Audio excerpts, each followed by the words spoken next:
So whenever I was hunting for a tractor, the question was, can a compact tractor and the frame size of a John Deere 4044M, so the 4 Series John Deere tractor, can it lift a large round bale, especially one that's been snowed on, that's been rained on, is frozen solid. We've been down in the negatives every night for a week, and we got about 8 inches of snow on the ground right now.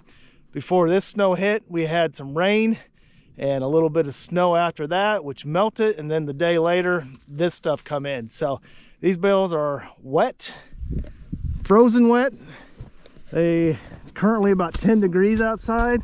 You can see these bales are froze. This is in the sun over here. Let's try the shade side. You can see they're frozen. They got snow on them. They got snow piled up against them.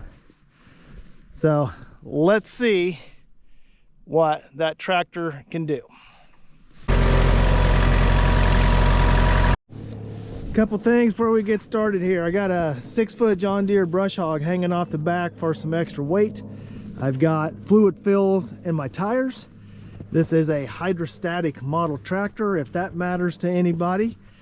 We have not stuck the bale yet. This is a 4044M. All these 4 Series tractors should have the same specs on them. The R John Deere 4 Series may have a different, look at that and see, with a 400E loader.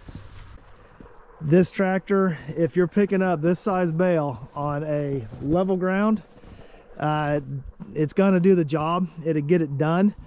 Without the ballast of the brush hog on the back, it will lift them. As I said, my tires are full of fluid, but without that brush hog back there, it's a little unstable even on level ground.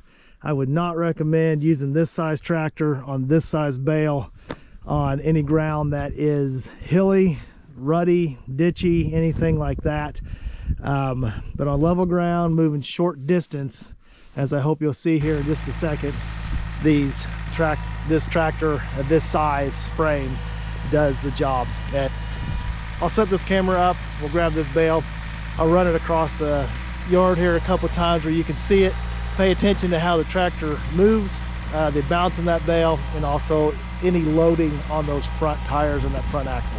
So we'll stick this bale, pull it up, and we'll go from there.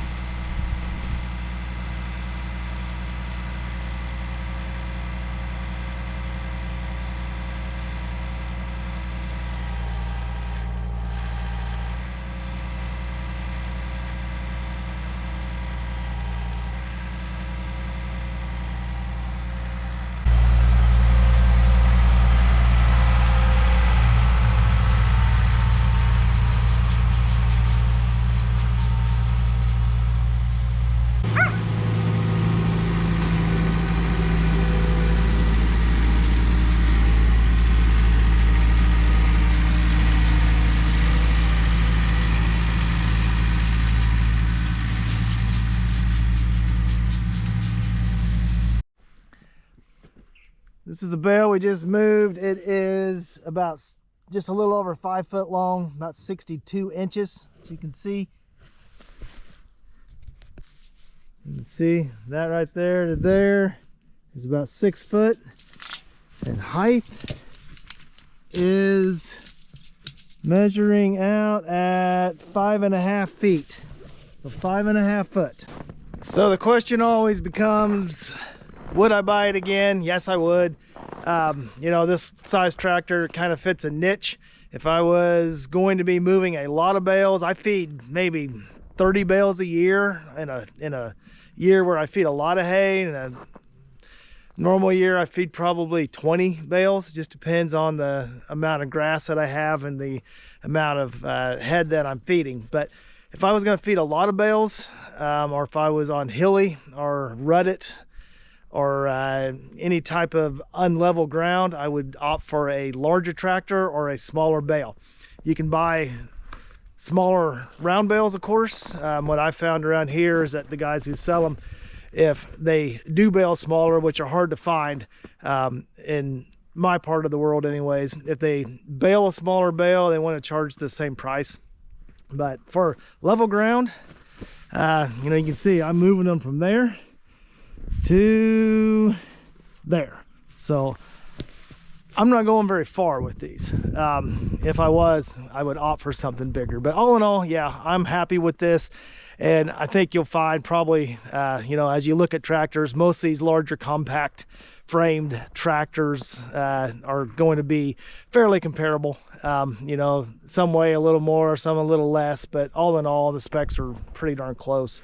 You can decide that for yourself. But yes, so any questions, let me know. Put them down in the comments, and I would be more than happy to answer those for you if I can. So I will catch you all on the next time. We'll see you then. Bye.